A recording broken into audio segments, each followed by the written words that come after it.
வணக்கம். 23/11/2025 ஞாயிற்றுக்கிழமை. இன்றைய ரிஷபராசி பலன். ரிஷபராசியில் பிறந்தவர்களுக்கு சர்வ காரியம் ஜெயமாகும். நினைத்தது நிறைவேறும். எண்ணங்கள் ஈடேறும். புதிய முயற்சிகள் கை கொடுக்கும். அனைத்து நன்மைகளும் வந்து சேரக்கூடிய நாளாக இன்றைய நாள் அமையக்கூடும்.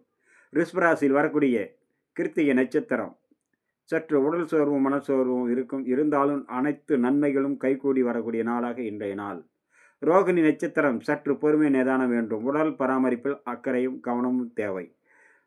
மிருக சீரிசம் சர்வ காரிய ஜெயம், மனமகிழ்ச்சி, சாந்த சந்தோஷத்தை ஏற்படுத்தும்.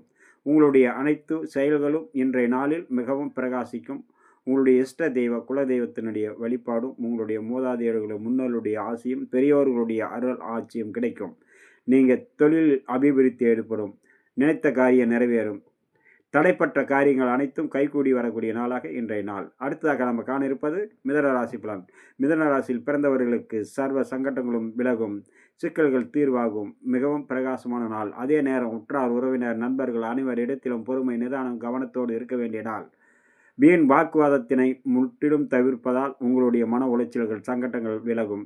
நினைத்தது நிறைவேறும். எண்ணங்கள் ஈடேறக்கூடிய நாளாக அமையக்கூடும். மிதுன ராசியில் வரக்கூடிய மிருக சீரிச நட்சத்திரம் அனைத்தும் நிறைவேறக்கூடிய நாள். சாதகமான நாள். சர்வ காரியம் ஜெயமாகும். திருவாதிரை அனைவரிடத்திலும் பொறுமை நிதானம் கவனத்தோடு இருக்க வேண்டும். வீண் வாக்குவாதத்தை தவிர்ப்பது நல்லது. புனர்பூச நட்சத்திரம் எண்ணங்கள் அனைத்தும் ஈடேறும். நினைத்தது நிறைவேறும். புதிய உத்தியோகம் அல்லது மன தைரியம் தன்னம்பிக்கை உருவாக்கக்கூடிய நாளாக அமையக்கூடும். அடுத்ததாக நம்ம காண இருப்பது கடகராசி பலன். கடகராசியில் பிறந்தவர்களுக்கு சகலமும் சர்வமும் நினைத்தபடி நிறைவேறக்கூடிய நாளாக இன்றைய நாள் அமையக்கூடும். அதே நேரம் வண்டி வாகனங்களில் பயணம் செய்யும் போதும் உயரமான தளங்கள், கரண்டு, நெருப்பு, கூர்மையான ஆயுதங்களில் பணிபுரிபவர்கள் மிகவும் எச்சரிக்கையோடும் நிதானத்தோடும் இருக்க வேண்டும். வீண் சிறு சிறு விபத்துகள் அல்லது உடல் உபாதைகள் ஏற்பட வாய்ப்பு இருப்பதால் நீங்கள் பொறுமை நிதானத்தோடு இருந்தால் அனைத்து காரியமும் கைகூடி வரக்கூடிய நாளாக அமையக்கூடும். கடகராசியில் வரக்கூடிய புனர்பூசம் 4ஆம் பாதம் சர்வ காரியம் ஜெயமாகும். பூசம் அனைத்து விதத்திலையும் பாதுகாப்போடு இருக்க வேண்டும்.